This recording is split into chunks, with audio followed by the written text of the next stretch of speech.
Hello, Fearless Gamers, and welcome to another podcast here on Fearless Games. I'm Matt the Vet, and today I'm joined by... James the Wildcard. He has returned. I has doth returned it. From wherever doth be. Yes. To return from. Herein. Now. How's it going? Not bad, not bad. I got a little story to tell about a certain fast food establishment, my disappointment with them. Now, this is a story all about how your life was turned all upside down. Yes. Yes, it is. And the Shredder's your uncle? Yeah. For anyone who actually didn't know, the Uncle Carl in Fresh Prince of Bel-Air was the original Shredder from Teenage Mutant Ninja Turtles. Fun fact. Makes him even scarier. Yes, it does. But tell us your tale of woe. Alright, so, I'm doing my grocery shopping because I gotta do that so I can eat. And lo and behold, in the same area, and I knew this, but I was hungry after food shopping. I'm like, oh, look, a Burger King. Okay. I'm not a Burger King guy, really, but it's a burger, and I'll eat it. And it's the king of. Yeah, so, I like to pay my respects every so often to the king. And so, I went in, I got myself a double Whopper with cheese and a large fry. Was it regular fry or Satisfries? Regular fries. And here's the deal. This weekend, it was the free value Satisfries offer. Okay. To just try it out. Now, I kind of forgot about it. I didn't really care. It's not my place to demand Satisfries when I have large fries that I wanted to buy. And either way, Burger King fries, let's face it, kind of lacking. Yeah. So it wasn't like I was like, this will save everything. So the lady in front of me orders some food, just like I did. Said, I'll get a burger and some fries. The cashier goes, would you like to try a free value Satisfries with that? And she goes, sure. So then I go up, put my order in, doesn't even offer me the Satisfries. That no good son of a grot. Then the person behind me puts an order in, and she offers him a free value Satisfries. So I'm like, what is this segregation of the wild card here? What is this tomfoolery? Yeah, no, I'm not...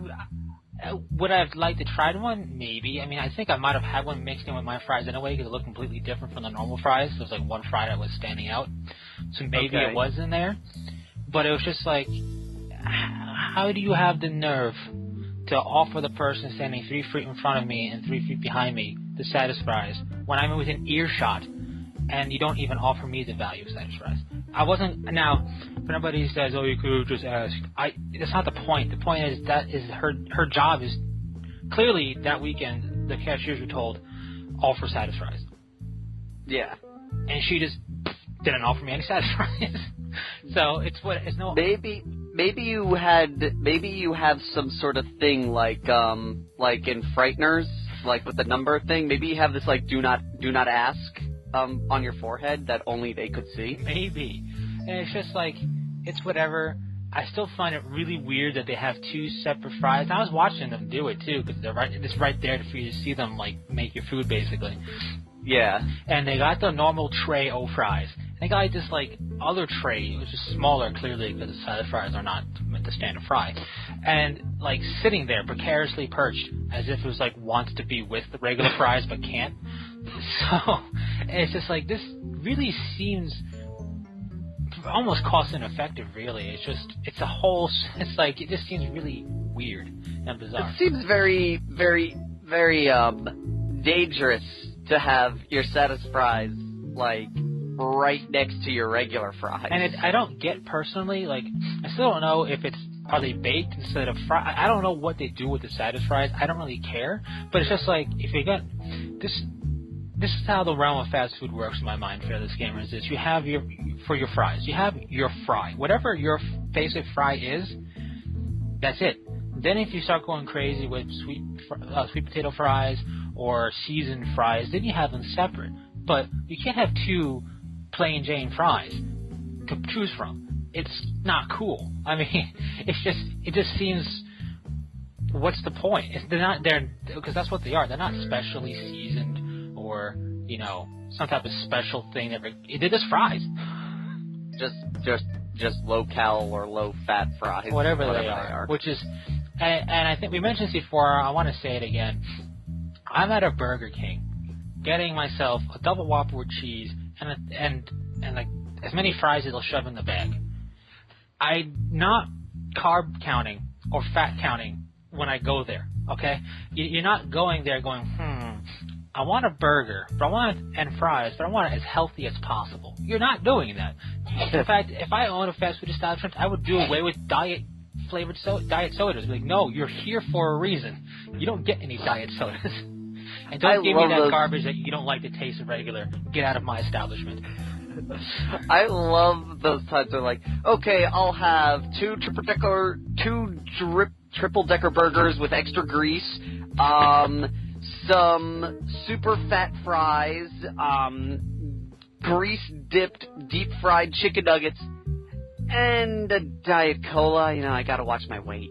Yeah, right? It's just like, come on. It's like that Diet Cola is not going to negate all that grease and fat that you just are about to consume. Yeah, it can't. It's not like grease and fat goes, well, he got a diet, I won't bother him. No. It's same thing in movie theaters. That's like going to a dump. That's like going to a dump and taking a single air fresh disc, dropping it on top of the tallest peak and go, well, that solved this problem. Yeah, right? And it's the same thing with movie theaters. When I work there and when I go there, it's like, can I get the metric ton of popcorn with 3 gallons of butter on it, about 4 pounds of salt? I like to get the nachos dripping with this just heart attack inducing cheese.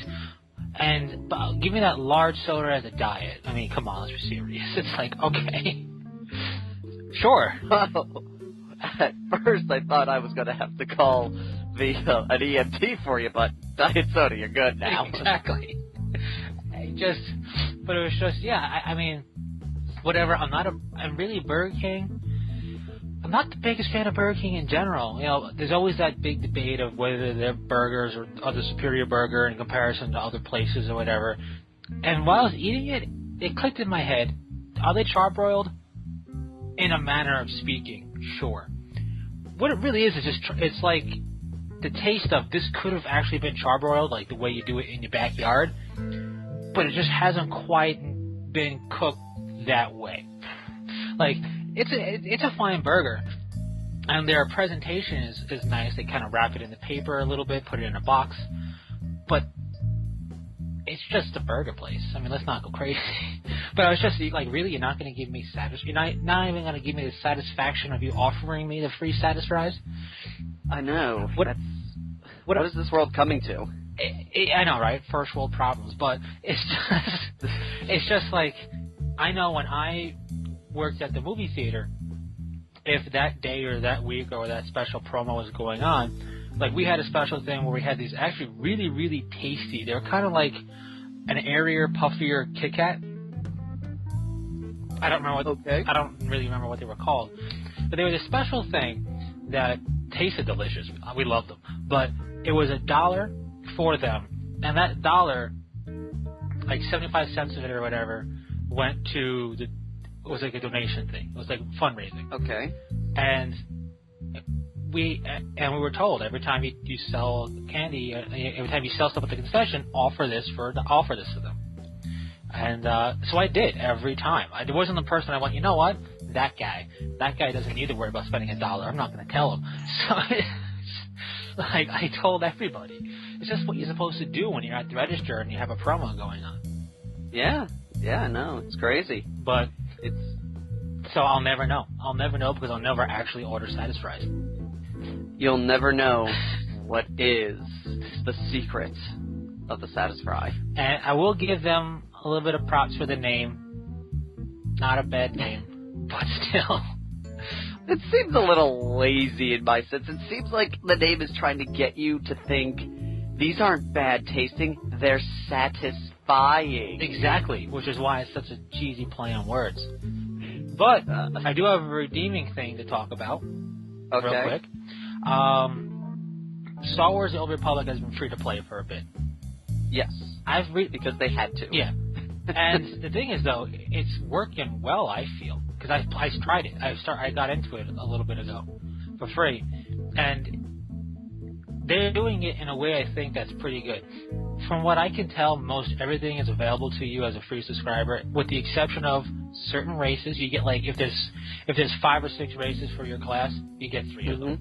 You don't get some of the ones. Like, you don't get to be a you don't get to be the popular ones. No, you get to be a Zabrak. You get to be a human. You get to be a cyborg human. You get to be you don't get to be a Sith, like a Sith race Sith. Oh, really? You don't get the Sith races? No, you get the Sith race is a premium. Oh, you mean the actual races that are known to be just Sith? Yeah, like those red things with the horns. Well, not the horns. Oh, a Zabrak. No, you get to be Zabrak, but like the actual Sith race Sith, which are red. Oh, no, those were just tattooed. No, like if you look up Sith, the race, it's a whole different species. That's stupid. I know it is. It's a because they established that he was a Zabrak. No, you get to be... No, there are Zabraks. Yeah, no, I understand that, but they established that Darth Maul was a Zabrak. Darth Maul is a Zabrak, but I mean, like, for example, being a Sith warrior, the races I can pick are Zabrak, human, and some other one. I don't get to pick 3 other races, one of them being Sith. Wow, I didn't know that. That's just stupid now. Yeah, but Maul is a Zabrak. Yeah. Okay, you said those red dudes. I was like, that's Maul. He's a Zabrak. Yeah, the Zabrak are multiple colored, really. Well, from tattooing and all that. But that's silly. I didn't know there was an actual Sith race. Yeah. I thought it was like the Jedi, where it was just a name. No, there's a Sith race, and it's kind of funny because it's just weird. Is there a picture? Yeah. I don't know. I can't find one easily enough. But, here it is. That was easy enough. The Sith species, I don't know the fluff around them, don't really care, but it's just because they're like, I don't think they exist in like they're a long time ago, not just a long time ago. Type of thing. But the Red Sith. Yeah. Or the Sith Pureblood. Yeah. What was that, the blue people race with the red eyes? The Shiths. The Shiths. You can't be a Shith unless you pay. Damn! Right? Well, that makes sense because the Shiths don't go into our universe. But, anyways, you get to do that. Don't read the fluff. You get to do that. You get to, and like certain things, like for example, sprint. If you're free to play, you get sprint at level 10. You get it for free, but you get it at level 10. If you're a subscriber, you get it right away. It's just a way to move faster earlier on. You get the ability to pilot a speeder, which is like having a mount at an earlier level for your premium, as opposed to later on.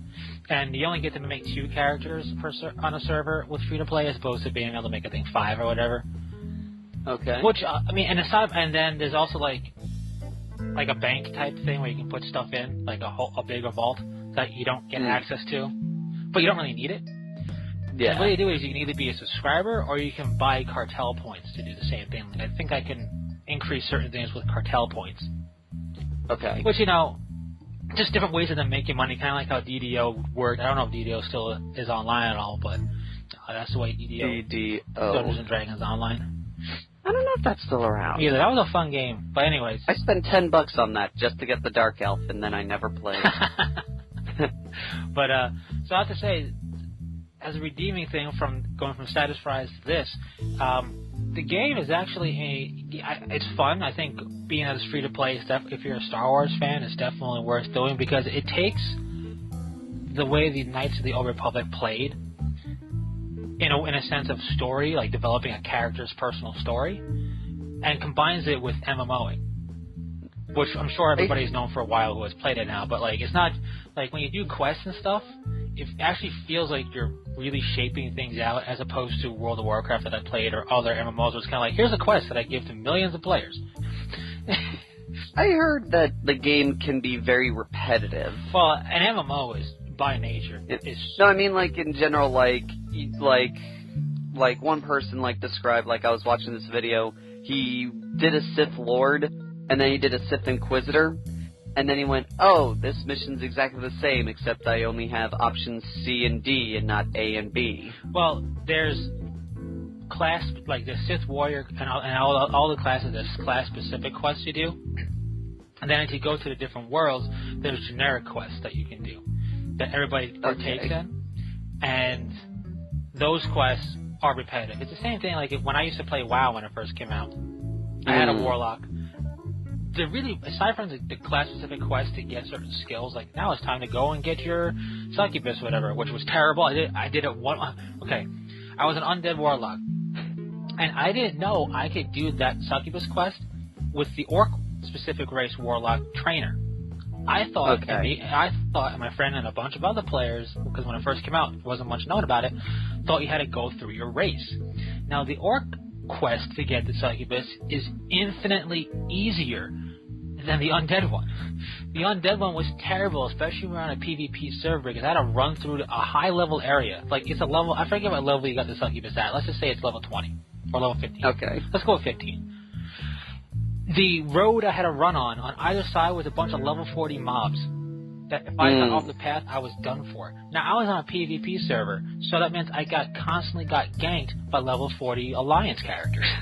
So by the time I made it to where I had to go, most of my equipment was broken and needing repair, and I just barely killed the person I needed to get their heart. It was like, and then I did the quest, and then one of our other friends, who I think was also an undead warlock, went, "Oh, you could have done the orc one." We went, "What?" So, anyways, that rant over. That's what it's. There's more class-specific questing in. At least I feel like there's more in Star Wars Old Republic. But then you have the basic quests like you have in any MMO that any class can do. It's just kind of like, yep, did that quest again. Okay. The one thing I like, and especially because I'm comparing this to the awesome chat room that was Star Wars Galaxies. I got that the day it came out, and I was so disappointed by that game. I bought the collector's edition, and I kept going through it, and you could tell like I was one of the few people who bought the collector's edition that still played the game, because eventually I got Obi-Wan's lizard mount from Episode 3, and everyone who saw me kept asking me how I got it. And I had the yacht. Yeah, I remember with the whole collector's thing, and I didn't get it because all the thing they told you about of it was what you got right out of the box. And what you got right out of the box were goggles that do nothing. Yeah, and it's like, great, I'm not going to spend the extra $30 for that. So, what for me it was, I bought it because it was the only thing the GameStop had left in stock. So I was like, I'll take it. And I tried so hard to give that game a chance. I tried so hard. Now, my first mistake was, here's the deal. Star Wars The Old Republic, fearless gamers, in comparison to Star Wars Galaxies, if you go into a server on the Old Republic, make a Sith character, then you go, you know what, I want to try a Jedi, you can do it on the same server. You don't have to make a whole different server character. Where I remember Star Wars Galaxies, when I played at the very least, you locked into an allegiance on that server, and you can only make that side on that server. Yep. And it's kind of like, well, great. But I play with everybody on this server. Pretty much. And if you want to make a melee character in the beginning with Star Wars Galaxies, you might as well just kill yourself, because you'll never hit anything because they run away and you can't attack them while moving. Yep, and they just shoot you to death. Yeah. But being a Jedi was this whole long, involved process of luck and maybes, and then once that was discovered, everybody and their mother was a Jedi. And then they just gave it to you. Yeah. And I tried to make a bounty hunter, and that was a mistake. I tried to do the Terras Kasai stuff. That wasn't When possible. I do it a second time, I tried being a Terra Kasi or whatever it is, art master. I tried so hard. It was so bad. When I was when they first started doing the things for it, I got a Sith holocron. Yeah. And it told me I had to master cooking. Wow. So it was like, so Sith are master chefs? The path to the dark side is in beautiful food and gourmet dishes? Passionate food. Remember, peace is a lie. There's only passionate food.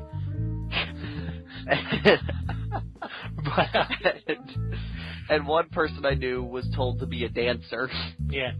I mean, I thought it was kind of... The funniest thing with that... Actually, I'll get that in a second. The whole thing with being a bounty hunter, you had to be like a gunslinger or whatever it was, and a scout. Yep. You had to first master those two things and basically prestige into a bounty hunter. Yep. And one of the things that you do with a scout was make a camp and just sit there for days. Yep. Don't move. Just sit in your camp. If other people sit in your camp, it gets better. And then once you eventually break down to camp, you get a bunch of experience. Now, you get a bunch of experience, and when I level up, I don't even level up until I go to a trainer to officially level up. So I have to level up twice to level up. It's like, wait, what? And then, at one point, you can't get training for your skills. You have to find someone who's willing to just sit there and teach you. And then at one point, you have to find people to teach in order to master the level. Yeah, so it's kind of like, great, I'll never be a bounty hunter. Like, you couldn't just be like in the Old Republic, you start off, boom, bounty hunter. Now, when you level up, you level up, but you have to buy your skills at a skill trainer. Not hard, because they're in every town. So, it's just you buy them up like you would normally in Warhammer Online when that existed, or at WoW and all that stuff. You just buy up your skills. Not in Star Wars Galaxies. So I tried picking it up again when I was in college, actually, because I was one of the people I play with in Ultima Online. She ran a guild on Star Wars Galaxies, a big Empire guild, and she was a politician. Okay. So, because that's a class, and and doing that, what I thought was very cool is that she could establish an actual player city, which she had, and that was really freaking awesome. But the funniest thing is, all politicians are dancers. Yeah. Because that's how they build up stuff to be they build up whatever they have to build up to be a politician through like interpretive / semi-exotic dancing and cantinas. It's like, this is the weirdest thing ever. But yeah, the dancer was another easy one, because all you had to do was go to a cantina, dance, and you just needed people to watch you. Yeah, which basically anybody within a radius of you was watching you. Yeah. But anyway, she had a player around town.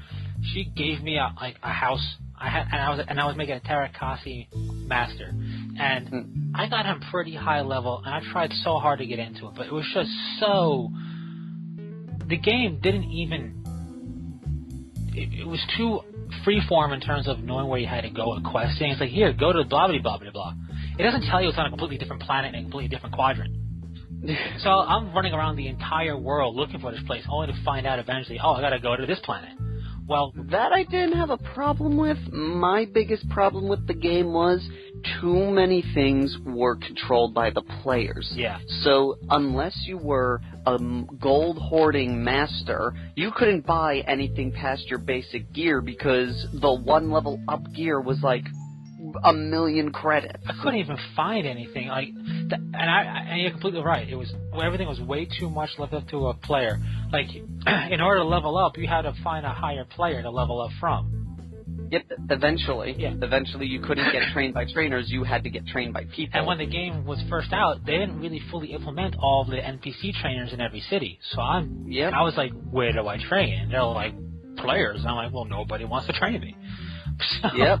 And then looking up gear, because they had no NPC. I think they kind of changed it. It was all the bazaar. It was all just at the bazaar, and all purely based on players selling stuff, and that didn't help me at all. Either the stuff was wrong class or was way too expensive, like you said. And everything was just left to the players. The cool thing was, though, with that full player around towns, we had a shuttle port to go to any city on that planet. Yep. So that was cool with the player around town, but it was just like, it was the concept, the theory, was very cool, very good. I had a very get off my lawn situation in that game. Another big one, before I go into that, another big issue with that game was the houses deteriorated. Yeah, you had constant. So if you went on vacation or something for a week, well then your entire house and everything that was in it was gone. That happened to me. I had 3 sets of armor that took me almost over 2 years to collect, and it was all gone in a week because I wasn't able to upkeep the house. Yeah, that upkeep system was dumb. It was. Well, no, I think some of the stuff went... anything that could fit back in my inventory went back into my inventory, and everything that couldn't was destroyed. Yeah, but I think was how it went. Like in Ultima Online, I have a house, and I don't have to upkeep it. It's my house. I can only have one house, but it's my house. Yeah. And so I went to Naboo, and I went to the most remote area possible, because I just wanted one of these, like, cabin in the woods, hermit type of situation. So I went, beautiful, nice little forest around me, nice looking house. It was gorgeous. Everything was great. And then, not a couple months later, this town spawned right near me. And I was like, okay, you know, there's still a good chunk of distance between me and them, and I'm still in my woods. That's cool. I then go back there one day, and my house is in the middle of the city, and I'm like, you dag kids, this is my lawn. Yeah, get off of it. Get off my lawn. That's funny. And the worst was in Player City, sometimes missions would be waypoint to a player city, but it wouldn't recognize the player city, so the waypoint wouldn't work because there would have to be an animal there that you had to kill, and the animal wouldn't spawn there because the player city was there. Yeah, that was some problems. But just the fact that you could actually build up a player city was pretty cool. That was cool. The one thing that was silly I found is when they revamped it and just made Jedi a class, was that they didn't get their lightsaber till level 20. Yeah. Which, if with Star Wars The Old Republic, I don't know about Jedi, because I've made a bounty hunter and I made a Sith warrior. Okay. Because I didn't realize that you could make both either side on the same server, because I was playing it via thing in Star Wars Galaxies. And B, I'd rather make a Sith anyway. Because the reason why is, we always, not always, but in the movies and everything like that, we hear a master and an apprentice. And that's it about the Sith. So being able to make a Sith warrior Jedi, well, not Jedi, Sith warrior lightsaber battle extraordinaire 9000 guy, in a society of Sith, I thought was really cool. That's why I did it. Because, you know, we know so much, not that we know so much about Jedi, but, you know, we know a lot more. We know more about Jedi than Sith. So that's why I went with the Sith. But I know for the Sith warrior, and I imagine the same for the Sith Inquisitor, and I imagine the same for the Jedi Consular and Jedi Guardian, you get your lightsaber around level 7 or level 8. That's nice. So you get, boom, lightsaber almost instantly. And of course, I can't, I'm sure you can't, I don't know anybody who can resist the lure of a lightsaber class. So you gotta play, you gotta make that as one of your characters and at least get them the lightsaber. Yeah. The only thing that's annoying, I didn't realize this, I might have to delete the characters and only have 2 and make an Inquisitor instead. Sith Warriors, when you hit, every class, when you hit level 10 is when you get to specialize. Okay. So I made my bounty hunter a mercenary or whatever it was. So I made them the more DPS instead of tank class. So I had a Sith Warrior. I made him a Juggernaut instead of a Marauder. Okay. The Marauder gets to wield 2 lightsabers. Ooh. The Juggernaut doesn't. I knew that, so I went Juggernaut because I just wanted 1 lightsaber. I mean, I would have wanted 2. It's always awesome to have 2. Dual wield. 2's better than 1. Dual wielding like a mofo. But I went, okay, I'll go 1 because a double-bladed lightsaber is just 1 lightsaber. I didn't realize only the Inquisitors can use double-bladed lightsabers. Oh. I was like, come on. I found that out eventually when I looked it up. I'm like, oh, really? I was going to go Sith Inquisitor. I didn't do that because as much as I would have liked to make like a Jedi Sentinel Sith Assassin type of character, which is basically the same thing on either side, I figured since I had a bounty hunter, I had my kind of assassin-y class, I would have went tank, and I just wanted to have a double-bladed lightsaber. Nope, looks like it's only Sith Inquisitor, so now I'm stuck between do I remake a character so I can get it. Because I like the idea of 1 lightsaber, I like the idea of dual-wielding single lightsabers, but the double-bladed lightsaber is just so cool to me. Yeah. I mean, Darth Maul, aside from being a really cool character that should not have been off in the first movie, he should have made it into the second one, you know? Yeah. Like, he should have... What should have happened was he should have... spoiler, killed Qui-Gon Jinn.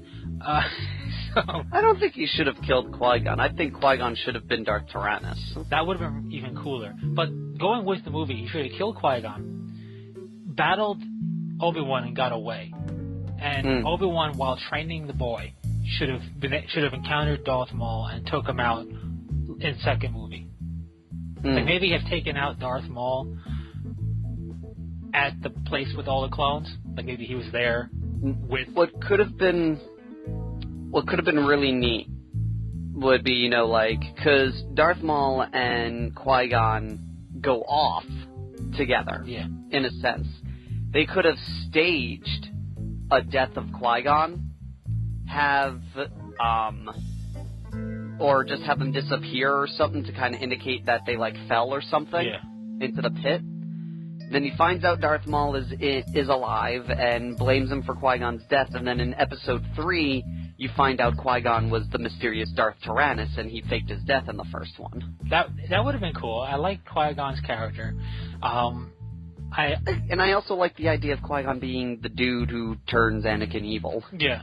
I mean, that would have been cool. I mean, I like Count Dooku a lot, don't get me wrong. But there was too many villains to keep track of. Yeah, it did seem a bit odd, like how many apprentices, if it's supposed to be one apprentice per master, can you strike up that quickly? Yeah. So you had this awesome Zabrak, you had Darth Maul. He's dead. Then I get it, like what, 10 years or so went by? Well, I think I think his argument was that Dooku already was slowly turning, so it wasn't that hard for him to turn him to the dark side. I guess, but like it's just boop Dooku. Yeah. And then he dies faster than you could say plot convenience. Yeah, basically. I mean, at least he lasted through the movie. Yeah. I mean, Darth Maul is one of my favorite Sith characters for a couple of reasons. I mean, when you read up on his fluff and his canon, what he was doing while fighting the two Jedi was pretty cool. And he fought two Jedi, just like Dooku did. But I also like the fact that, you know, Maul wasn't just warrior, hit you hard. He was also very, like, hunter-like. Yeah. Where Dooku was more political and scheming, which was cool. Like, I feel we got to see a better representation of a different type of Sith, or like Jedi type, or like Force users through the Sith than the Jedi. I mean, Obi-Wan, we got to see the classic Guardian, we got to see a bit of a Sentinel, we got to see a bit of a Consular in the third. But yeah, I think we got to see more out of the Sith side. We had like the classic Sith Lord, you know, the big bad Sith guy, and then you had like the assassin-y kind of hunter-y type that can still hold his own, and you had like the pure, you know, help me type of guy.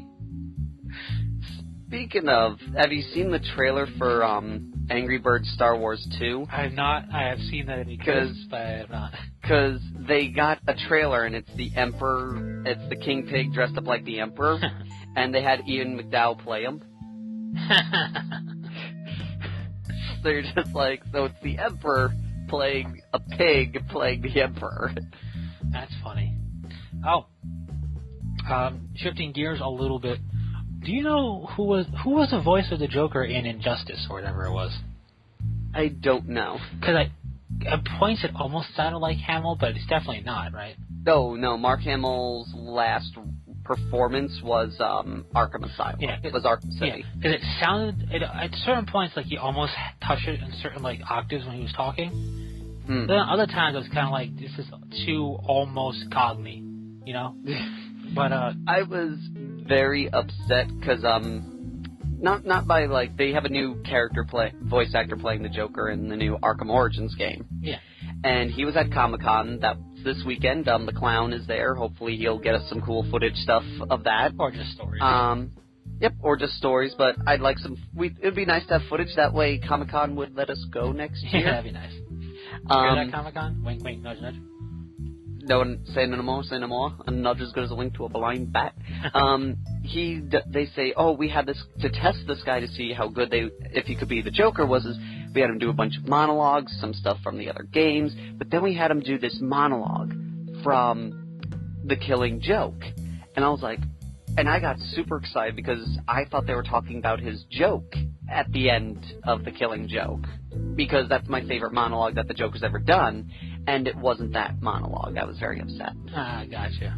But it was the monologue he says to Gordon instead. And I was like, I thought he was going to do the monologue from the end of the book, because that was the better one. I like that one.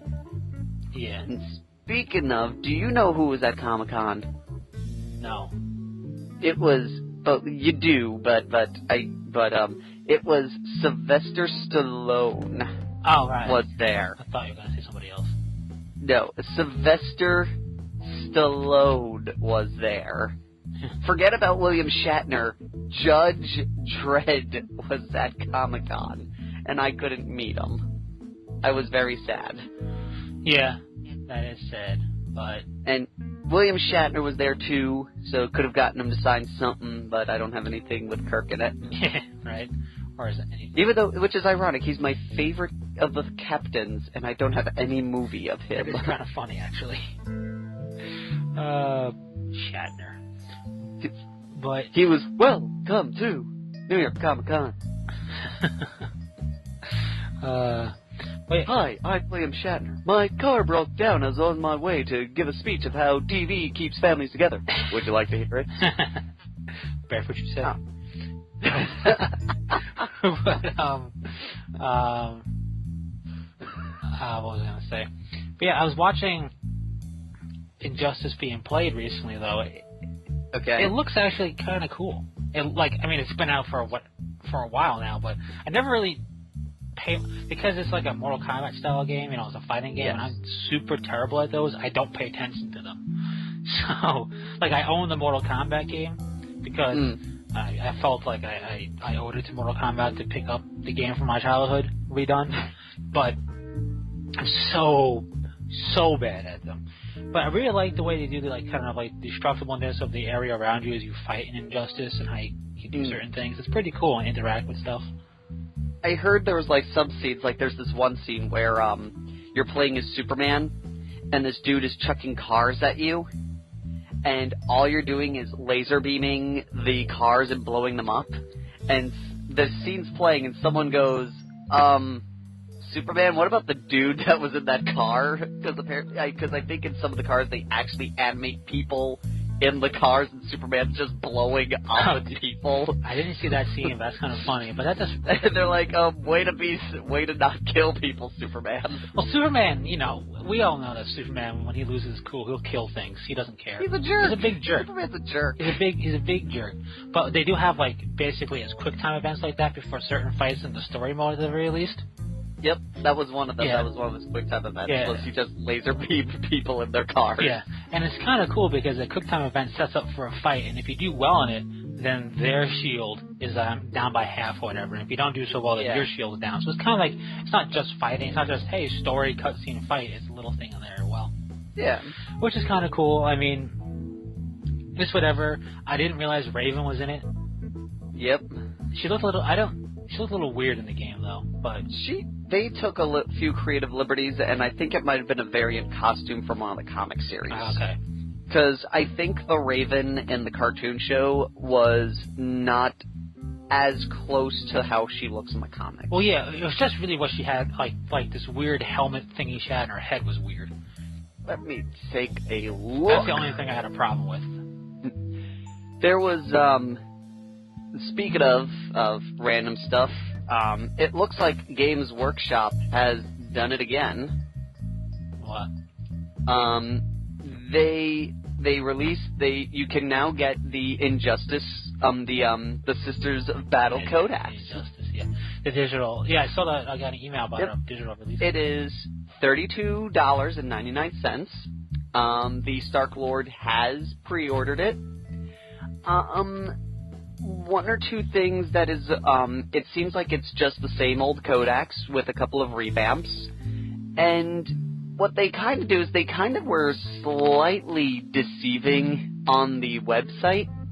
Because they're like, new pre-order, new release deals. I'm like, oh wow, they actually gave new models for Sisters of Battle, which kind of makes sense. They acknowledged in an article, we're aware there's still thousands upon thousands of Sisters of Battle fans, and we want to give them a codex to help them out and everything. And no, these new releases where they just took all the blisters and comboed them into $70 to $85 kits. Yeah, well, still semi-helpful. You're just like, really? Yeah. Like, really? What? Yeah. I mean, what about all those fans that you are aware that exist that are like asking for a break with the Sisters of Battle. Like Plastic Sisters. Why not? You notice, I think they're the only group right now that have not hit Finecast. Yeah, I still have a feeling that that's just because they have something in the works later on for them. Yeah, I'm still going off the theory that this book, like I said in the last podcast, is a test to see if releasing them officially would be worth it or not. Yeah, I mean, you know, like if the pre-order codex doesn't sell well, you know, if it only sells 500 copies, then oh well, they got 500 copies sold, and no skin off their teeth, they don't have to make the new models. But if 1,000 copies are sold, then they can go, oh wow, oh hey, you like that book? Well, here's a new book and new models. Score, we got you to buy it twice. Oh yeah, we'll see though. I mean, I'm just interested to see it come out and finally be available for people who are new to the game and want to play Sisters. Yes, I do, though I will give them props for giving them the Warlord traits, which is nice, and also giving them, it stinks that they only gave them 3, but at least they gave them some Altar of Battle missions. I don't know why they didn't bother making the other 2. Right. But at least they gave them 3, and they gave an Apocalypse formation. Which is good. Yes. Yes. What they did give you was good, indeed. Yeah, I mean, it's something, definitely. But, yeah, I put an image for you to look at of, Eva Raven or whatever. It's just Yeah, that's when her dad, takes over her body. Yeah, they just the hood thing, I get what they're going for. They just kind of, I think, drew it weird in the game. What they did was they drew it in such a way where it kind of looks like that's her hair. It does, and that's why it kind of bothers me a little bit. I mean, yeah, it is a little. It doesn't look like she's wearing a hood. But I do like. I've always been a fan of Raven. I thought she was a cool character. She is neat. So I'm glad that she was in the game. I had no idea she was in there. I knew Cyborg was, but I didn't know she was. And Doomsday. Yeah, but I've always I don't know. Raven's always been cool. I've always liked what she can do and whatnot. She is interesting, and I did like how it was an interesting cast that they picked. It was for it. Indeedly. And I'm glad they did with the Flash is there. Yep. And we've talked about this on our own. You know how the Flash should be able to land a pretty good punch on people, but they always kind of make him the agile guy because he is. But they did one like his super special move. Basically, he runs around the world and punches you. Yeah, I'm like, finally, all that momentum they realized could really hurt somebody. It's like they did that once near the end of one of the seasons of Justice League. He does that. Yeah, if I was the Flash, I would be doing things like that. Maybe not the whole world, but things like that all the time because I'm really freaking fast. So I'm gonna just run from the state line to you and punch you. Momentum builds up strength. Yeah, I mean, even if it's on Long Island, if we're battling somewhere, I'm going to run all the way out to Montauk Point or all the way out into Brooklyn, whatever's farther away, and then run back to you and punch you, and that's going to hurt a lot. So, yeah, because I'm the Flash. I've liked the Flash too. I've always liked super speeders. Yeah, it's just and that's another reason why another thing for why I'm not a Superman fan. It's like, just stop taking everybody's specialness away from them. They always, because they've had them race the Flash at least 3 times or something like that. Yep. And it's like, oh, they tie or something. No, Flash wins. That's what he does. Superman's allowed not to be the best at everything. But he's Superman. He's allowed to not be the best. But he's Superman. That's the excuse. I know, but it's so annoying. It's just like... And that's why if I ever fought, or not I, but if anybody ever fought Superman who had, if I had a kryptonite kill him in one shot thing or something magical that'll do it, I'm confident I win because he doesn't know how to dodge. He doesn't understand the concept of dodging. No. So he doesn't know dodging. He did not listen to Piccolo. Nobody can hurt me. Oh dear God, my weakness. It's just that everybody seems to have in this universe. I'm not gonna dodge. Yep. Oh, it's like I think the best use of that scenario was in, I want to say, Public Enemy. Metallo is dressed up like a regular dude, and he's gonna jump off the it was Justice League Doom. Metallo is sitting on the Daily Planet, and he's gonna jump off. First of all, how did Superman not recognize that it wasn't an employee from, no wait, I think he did disguise himself as an employee, I don't remember, but all of a sudden, all of Superman's sitting there, then all of a sudden the dude's chest opens up, and Superman's just like, kryptonite! And then the dude's like, kryptonite core? Kryptonite bullet, and just shoots him. I'm like, Superman, if I were you, the minute I see kryptonite, I would get out of Dodge. Yeah, and can't he... You don't stand there. And can't he feel the effects of kryptonite on him even if he can't see it? Lead line. Metallo's lead line, so he can hide with that. Because if he could just walk around and Superman could just detect it, he would instantly know where Metallo was. Oh yeah, but I mean just in general. Yeah, no.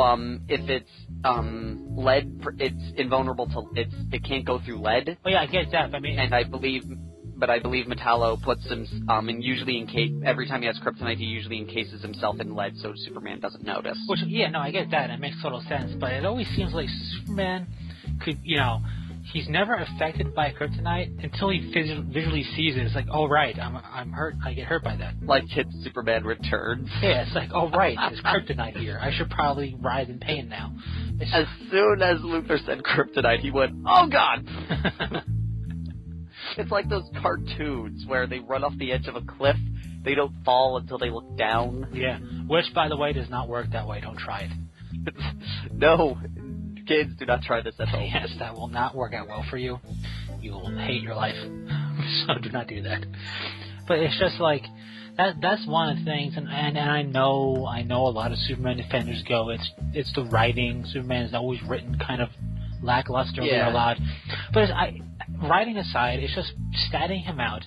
I find him kind of boring. I find the neatest thing about him is what Kill Bill referenced, which is the fact that his real identity is Superman. And that his secret identity, that's his secret identity, and his costume is us.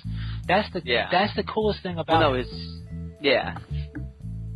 Like that is his coolest thing about him, but that's not enough because I still find him obnoxiously boring. Because kind of like super strength, I got that. Durability, sure. Speed, why not?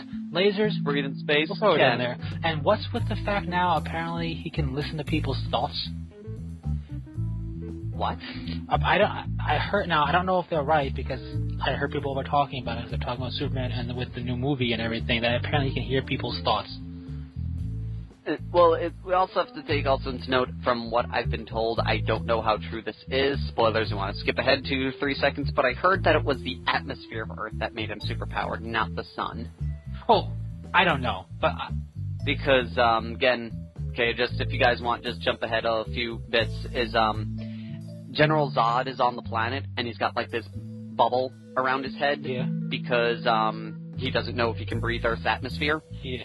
And so he's fighting Superman, and Superman's just, Superman, and Zod is just regular human Zod. But as soon as, at one point, his helmet breaks, and then he instantly gets the Superman powers. Right, I mean... And at one point, he takes off the helmet, and then he just goes, and breathes in, and apparently that's how he gets Superman powers, is through... And when he's on the Superman ship, when Superman is on his ship, he loses all his superpowers because the atmosphere is the same as Krypton's. Maybe, I mean, that could be fine, I don't know. That makes sense. So, like, wait a minute, so the sun doesn't make him super-powered, it's the Earth's air. So what happens when he leaves Earth? Yeah, see, I don't know how much canon the movie holds in relation to Superman lore. But it's just, apparently, because in Injustice, the same thing was happening. I was watching a cutscene, and all of a sudden Superman was, all these voices started happening in Superman's head, and he couldn't control it, he flew away. Because he just was hearing everybody's, I guess, thoughts or whatever. So I'm like, they're just throwing powers at him every chance they get, apparently. Pretty much. And it's just like, I think, that's why I like the characters who are more pick a power and stick with it. That's why I like the Flash. And in Marvel, that's why I like Spider-Man. Like, that's why I like certain characters, or Iron Man, where there's powers, tech, and whatnot. It's because it's not just, well, that didn't work, let me do this. It's more like, well, I really got to make sure I can work. Yeah. Indeedly. Oh, speaking of Marvel, I picked up the Infinity Gauntlet trade back. Okay. Because I was looking for something good, and I was like, hey, what's a really good story from Marvel? I am a huge Doctor Doom fan type of thing, and they mentioned the Infinity Gauntlet. I was like, I should probably read that, because that's what they're doing in Marvel. And he's like, holy crap, you haven't read Infinity Gauntlet? You must buy that now and read it. So I am going to check that out, see how good it is. Yeah. Now, I'm not looking to start a fight, but I'm going to start a fight. I'm not looking for what you think is superior and what is inferior, but what do you enjoy more, Fearless Gamers? Do you enjoy more of the characters and the styling of Marvel, or do you enjoy more of the characters and the styling of DC? Keeping movies out of it, because they, Yeah, because just the comic books. Just like the idea, because movies really, some people may love how Christopher Nolan shot movies, some people may love how Marvel shoots movies. It's just the stylized of the shooting of the movie. I think we should keep that out of it, just because that can vary from director and producer and all that.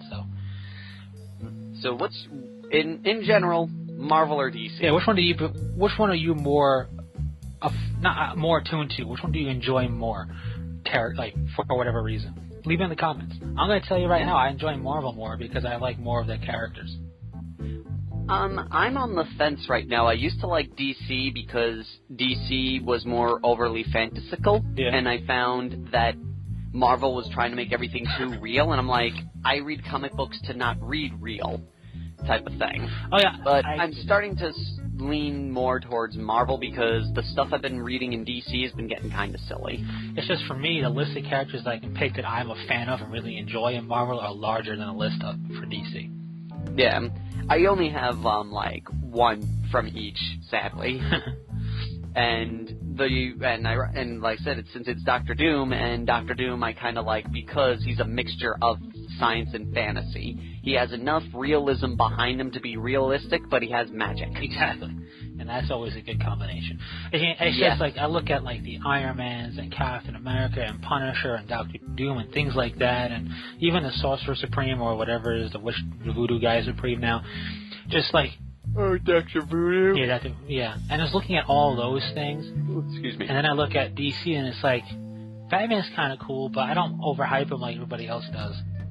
He doesn't have Batman prep time. No, he's just Batman. Joker's a really cool. Joker's my favorite, probably DC villain. Yeah, Joker's a good one. I say that, and I don't want to sound pompous and pretentious, but also kind of sad that I say that because he's another one that can be hyped to such a level. Yeah, he can be given God status to some people, and it's like, whoa, let's relax. Let's not put him on a pedestal here. He's a really cool character, but let's not go crazy. One thing, though, I will say with the Joker is he is one character that hasn't been written... I've yet to see him do something that you couldn't look back and go, he's never been able to do that before. Yeah, I will say from what I've seen, he's always been... Yeah, I can see the Joker doing that. He's been consistent. Yes. He's been very consistent with how he acts and what he does, which is very good with that. And what's also interesting about him is he's one character where they can change something that he does and you can kind of forgive it. For example, in one graphic series, he comments that he's no good at computers. But then in another scenario, he shows that he can program computers. And you could accept this scenario because it's the Joker. He would lie to get what he wants. He would do stuff like that, or he may not even realize what he's doing is complicated. Right, and what I like about the Joker a lot, the reason why I like him is not the raw insanity that everybody overhypes about him. It's that he is not. I mean, I like Bane, but he is not a Bane. He is not super powered. He's not perfect in everything he does. He's the Joker. He just will do what he wants and how he wants to do it, and he's not an idiot. And he has his own twisted sense of understanding and thought process that he is able to bring the world's greatest detective to his knees.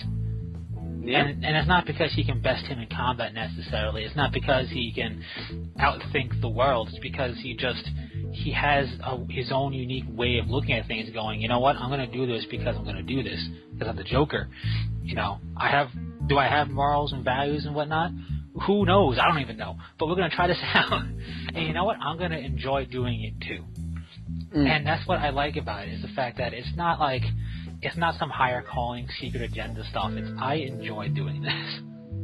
What's interesting as you say that is Death in the Family had a really good idea behind the Joker in that.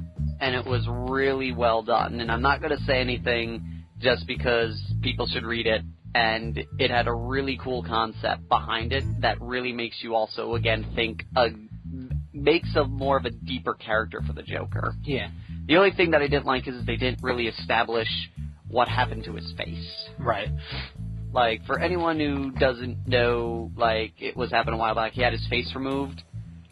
But in the few issues in Detective Comics, they kind of implied that he got face reconstruction. But in the Death in the Family, you're like, did he? Didn't he? They really don't explain what happened to him after he disappeared. Right. And so far, I don't think he's appeared since Death in the Family. Gotcha. But I mean, he's always been like one of my favorite DC villains and one of my favorite villains in general.